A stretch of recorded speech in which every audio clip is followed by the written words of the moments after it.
When it comes to running your freelance business, the massive advantage in doing so is the fact that your overheads are so low. In essence, all you need is a laptop and a Wi-Fi connection, and you can do the business from anywhere in the world. Having said that, you are going to need to look into investing in different tools and software in order to be able to allow your business to succeed. Now, depending on what digital marketing services you are looking to offer, the tools and services are going to vary. So for me, because most of my work at the moment is focused on SEO, I need to invest on a monthly basis into various different bits of software which allow me to audit clients' work and monitor the performance of how their websites are functioning in Google. That isn't something which comes cheap. So the point of this lesson is to basically ensure that you have factored into your budgeting and particularly factored into your client costings for how much you're prepared to charge, that whatever they contribute helps cover some of those costs. So one of the core tools that I fall back on for SEO is something called SEMrush. Now, it's a fantastic tool and it is well worth its money, but it would also cost me about $79 a month in order to be able to use. Now, you multiply that by the cost of how much you need that for across a year, and actually that can add up. And that's just for one tool. There are an awful lot of tools out there which you're genuinely going to need, and when you multiply that by 2 or 3 or 4, you're ending up having a very big bill each year in order to be able to cover the things that you're going to need to be able to do your job. Now, in terms of ways of minimizing how much that is going to cost, there are a few things you can do.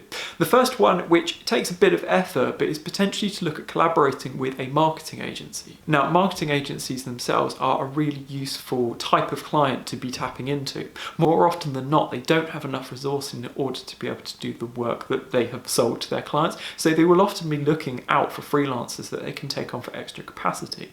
Now, in those instances, suddenly, because you need to be able to do the work, they can give you the tools which they are already providing for. Now, obviously you need to have this in agreement with them, but as long as you can carry on maintaining the relationship with them, you should be able to carry on using their tools, and you can probably use their tools for your own clients as well.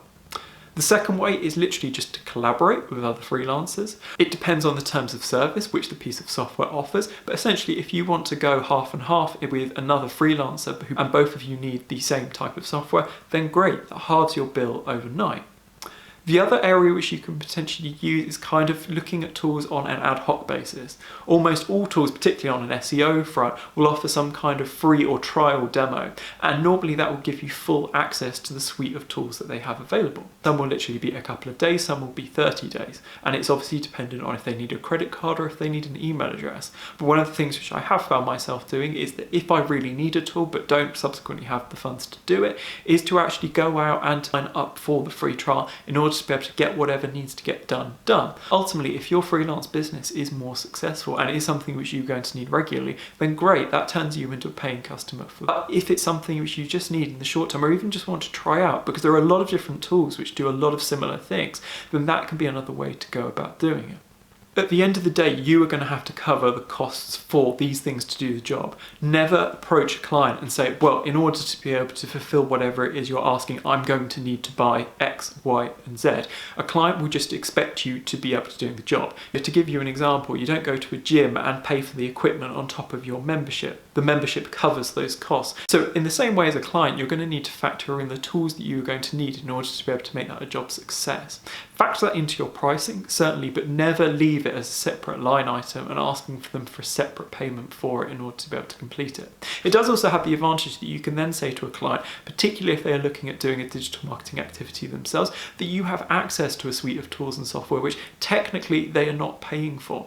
Particularly if you look up the total value of those tools and software, that client is never going to go out and pay for all of them themselves. So that gives you an added advantage by having a whole degree of expertise in terms of different tools and bits of software that will bring a distinct advantage to your work that you can bring over the given client. Actually, it can act as a bit of a sales feature if it's a conversation which comes up. But at this stage, when you're setting up and running your business and getting your first few clients in, you're going to build up a bit of an appreciation as to what software and bits of tools you are going to need as an essential in order to be able to run the business on a day-to-day level. So as long as you're making sure you're factoring them into your overall business, then it should all be absolutely fine.